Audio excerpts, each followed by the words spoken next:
Olá, concurseiro! Espero que você esteja muito bem. Iremos dividir esse tema em 3 blocos. No bloco 1, nós vamos conversar sobre licitações e contratos administrativos, um dos temas mais cobrados em provas de concurso público e que costuma aparecer de forma direta e também em situações práticas. Vamos começar entendendo a ideia central da licitação. Licitar é o procedimento administrativo utilizado pela administração pública para escolher a proposta mais vantajosa, garantindo igualdade de condições entre os interessados. Pense no dia a dia, como quando você pesquisa preços antes de comprar um celular. Você compara opções para escolher a melhor combinação de preço e qualidade. No setor público, essa escolha precisa seguir regras bem definidas em lei. A licitação é regida principalmente pela Lei nº 14.133 de 2021, a nova Lei de Licitações e Contratos Administrativos, que unificou e modernizou o sistema. Essa lei trouxe uma preocupação maior com planejamento, transparência e controle dos gastos públicos. Antes de falar das modalidades, precisamos conversar sobre os princípios que orientam a licitação. Eles são essenciais e caem muito em prova.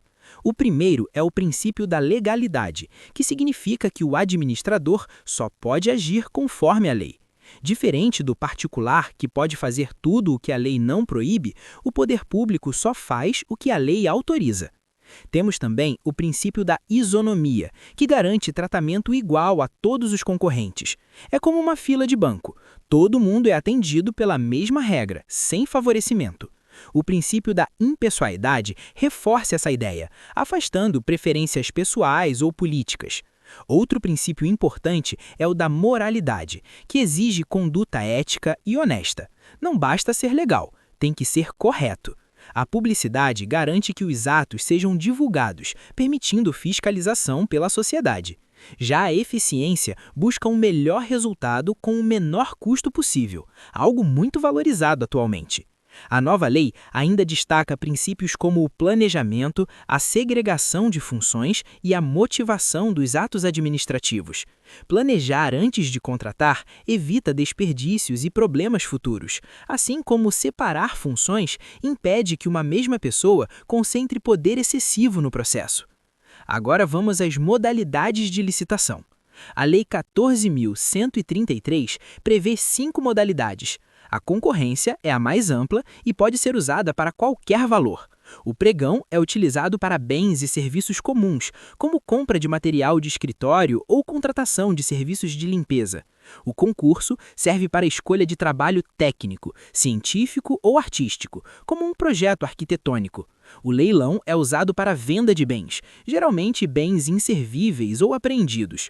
E o diálogo competitivo é uma novidade, aplicado em contratações complexas, quando a administração precisa dialogar com o mercado para encontrar a melhor solução. Perceba que a banca gosta de cobrar quando usar cada modalidade e também as características de cada uma, por isso, atenção redobrada aqui. Bloco 2. Nós vamos conversar sobre licitações e contratos administrativos, dando sequência ao tema e avançando em pontos que caem muito em prova. Vamos retomar o raciocínio juntos. A regra geral é licitar. Sempre que a administração vai contratar, a licitação é o caminho normal. Mas será que isso acontece em todas as situações? Pensa comigo um instante. Nem sempre. Existem hipóteses em que a própria lei autoriza a contratação direta. E aqui entram 2 conceitos que confundem muita gente: dispensa e inexigibilidade de licitação. Começando pela dispensa. Na dispensa, a licitação até seria possível. Existem vários fornecedores, várias opções, mas o legislador entendeu que em determinadas situações, exigir a licitação não faz sentido. Um exemplo bem comum, uma situação de emergência. Imagina uma escola pública com o telhado caindo após uma tempestade.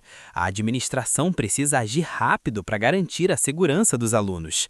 Não dá tempo de fazer todo o procedimento licitatório. Nesses casos, a lei permite a contratação direta. Também é o caso de contratações de baixo valor, de situações de calamidade pública ou quando uma licitação anterior não teve interessados ou não deu certo. Aqui, guarda bem essa ideia. A licitação é possível, mas a lei permite que ela não aconteça. Agora, vamos para a inexigibilidade. Aqui o cenário muda completamente. Na inexigibilidade, a licitação é inviável. Não existe competição. Pensa em algo exclusivo, um artista específico para um evento público, um profissional de notória especialização para um parecer técnico único. Se só aquela pessoa ou empresa pode atender a necessidade, não tem como comparar propostas. Então fixa isso na sua cabeça. Dispensa é quando a licitação é possível, mas dispensada pela lei.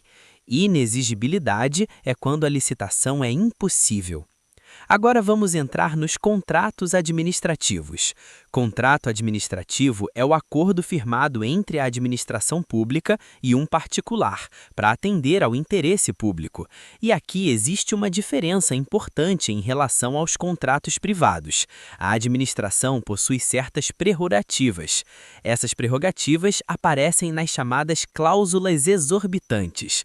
Elas dão poderes especiais ao Estado. Por exemplo, a administração pode fiscalizar a execução do contrato, modificar unilateralmente algumas cláusulas, aplicar sanções e até rescindir o contrato em determinadas situações. Pensa no dia a dia, um contrato de fornecimento de merenda escolar. Se a empresa começa a entregar produtos fora do padrão, a administração pode exigir correções e aplicar sanções. Isso não é abuso, é proteção do interesse coletivo. Essas regras existem porque o contrato administrativo não busca lucro para o Estado, mas sim atender à sociedade.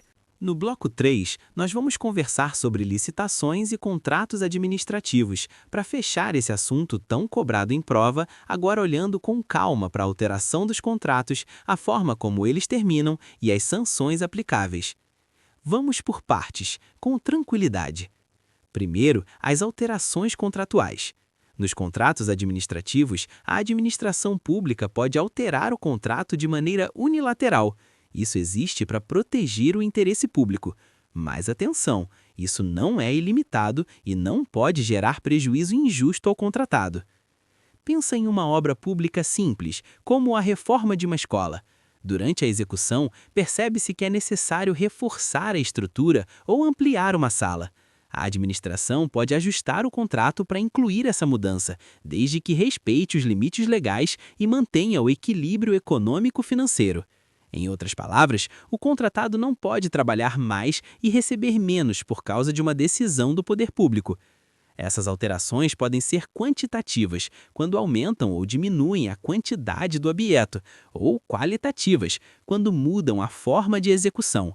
Em qualquer situação, a lógica é sempre a mesma: atender melhor ao interesse coletivo sem romper o equilíbrio do contrato. Agora vamos falar da extinção dos contratos administrativos. O contrato pode acabar da forma mais simples possível, com a conclusão do objeto. O serviço foi prestado, a obra foi entregue, pronto, o contrato se encerra. Mas nem sempre tudo ocorre como planejado. O contrato também pode ser rescindido. Isso pode acontecer por culpa do contratado, por interesse da administração ou até de comum acordo. Imagina uma empresa que para uma obra no meio do caminho ou descumpre cláusulas importantes. A administração pode rescindir o contrato e seguir para as penalidades. Por outro lado, se o interesse público mudar e aquele contrato deixar de ser necessário, o poder público também pode encerrar a relação, respeitando os direitos do contratado. Existe ainda a anulação do contrato, que ocorre quando há ilegalidade. Se o contrato nasceu errado, ele não pode continuar existindo. A legalidade sempre vem em primeiro lugar. E agora, chegamos às sanções administrativas, outro ponto que a banca adora cobrar.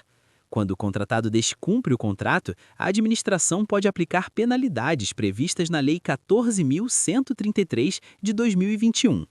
As sanções vão desde advertência e multa até o impedimento de visitar e contratar com o poder público. Nos casos mais graves, pode ocorrer a declaração de inidoneidade. Trazendo para a vida real, uma empresa que atrasa entregas pode receber uma multa. Se o comportamento se repetir ou for muito grave, ela pode ficar impedida de contratar com a administração por um período. E se houver má-fé ou prejuízo relevante, pode ser afastada das contratações públicas de forma mais severa. Perceba como tudo isso busca proteger o interesse público e garantir que o dinheiro público seja bem utilizado. É exatamente esse raciocínio que a banca espera que você compreenda. Com isso, nós fechamos o tema licitações e contratos administrativos. Aqui terminamos mais um bloco. Até o próximo. Se gostou, inscreva-se, curta o vídeo e ative o sininho.